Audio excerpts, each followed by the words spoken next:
The Mark Cox Show. Glad that you're with us. Well, we can continue to talk about this Obamacare story if you'd like. It's the CBO has its estimate. The White House has a different point of view on it. Obviously, Paul Ryan. I thought Dr. John Goodman had a unique take on it. If you listened to his ideas, that sounded like a great plan.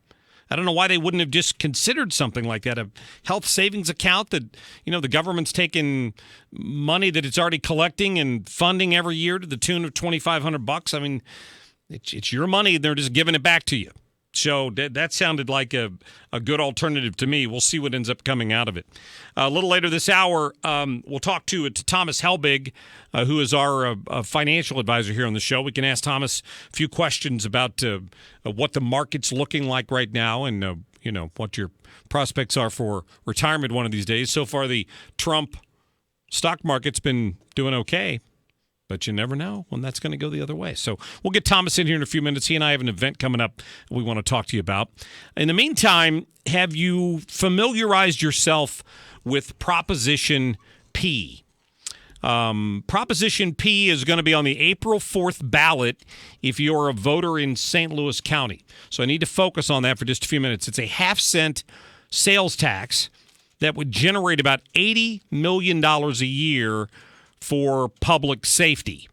And so far it's gotten the support of the county executive and the county council, and of course the county police chief, John Belmar's on board because it would probably be an big influx of cash for his department, or would it? Do we know everything we need to know about Prop P? And maybe there are a few things that you need to look at here. Now, I'm a supporter of the police in every way. I do think they deserve to be paid more. Just let me say that up front. I do think there's some things they probably should have done different with Proposition P. My guest here is Tom Sullivan. I've known Tom for many years. He's long been an activist in the community looking at issues of taxation and the way money's spent on transportation and other issues. Tom, how are you? Doing fine, Mark. Thanks for having me on. Absolutely. I saw your letter to the editor in the Post-Dispatch today dealing with Proposition P. What's your concern about this proposition? Well, the biggest problem is that the way that they're selling it is not exactly the way that it really is. Voters might vote for something thinking that they're going to get additional police officers, additional police protection, and that may not necessarily be the case.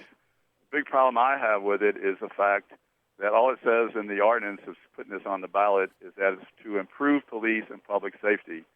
I don't know what improve police means exactly. And when it comes to public safety, that can mean almost anything. That can mean fixing streets.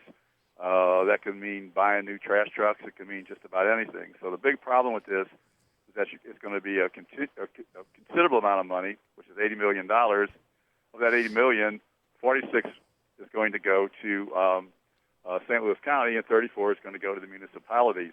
So there's really no guarantee of how it's going to be spent. I think you're going to see a lot of money that's going to be raised with very little accountability. In the case of the municipalities, we have a situation we've never seen before, which is that the municipalities are going to get $34 million a year according to population. Over time, it starts at $34 million. Then eventually, of course, they're going to collect hundreds of millions of dollars. But nobody has ever asked for the money. No one has ever said we have a particular need with one thing or another.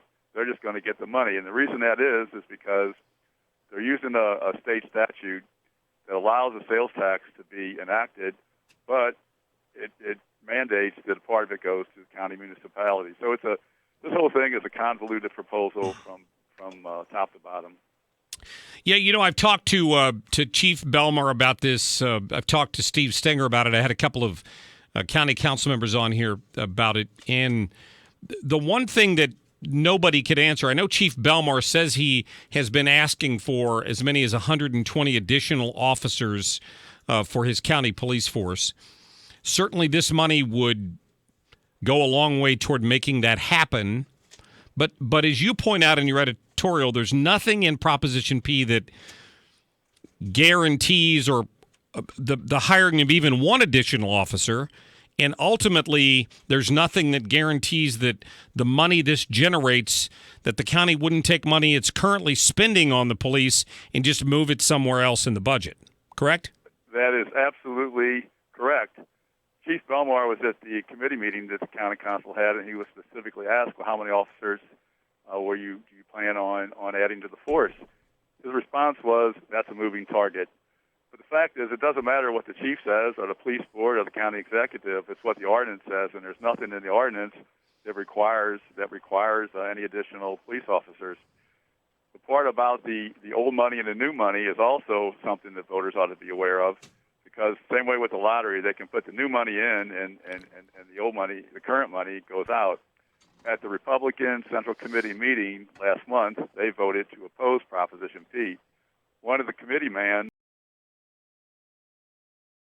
Tim Fitch, was not.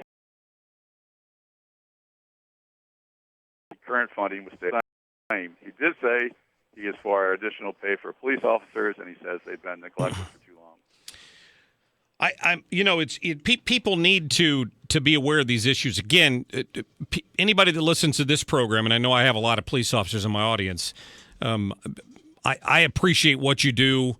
I'm the son-in-law of a retired police sergeant. I understand the level of pay and the difficulty in the job that they do. I really wish they would have approached this differently, because I think if they had simply put some wording in there, maybe they couldn't, but if they'd simply put some wording in there that gave some guarantee that there weren't that the money was going to be used for X, Y, and Z, and it can't be moved around in the general fund by the county. They can't play with the numbers at all, that this is really truly all going to go to law enforcement. I think it would have a lot more support in the St. Louis area. Oh, no doubt about it. The problem is this was written completely in secret by County Executive Stinger. No input from the public, no input from the police department, as far as I know, and certainly no input from the county council. So when I think the idea is that the county executive have a situation where he would have tens of millions of dollars of additional revenue every year that he could spend pretty much as he wanted. And you have to realize too that when this was drafted, the county executive pretty much controlled the county council, and he doesn't anymore. So again, this is just a bad drafted proposal. It's just something that's not big on accountability. It's just something that's very difficult to support. Even though it's for police officers, I think they have the support of the people. That was what the Republican Central Committee said when they opposed it. Said we're all for the police officers, but we can't support this proposal. Well, it comes down to accountability, Tom. Our guest, Tom Sullivan, it comes down to accountability. And, I had a couple of members of county council in here, and they said that they're both Republicans. They said they supported Prop P. They're on council. I mean, they can be there to try to voice their opposition to any attempt to take any existing monies away from the police once this cash would come pouring in. But right now they're on a minority on that council, and I don't know that in the end they could control what happens with the budget.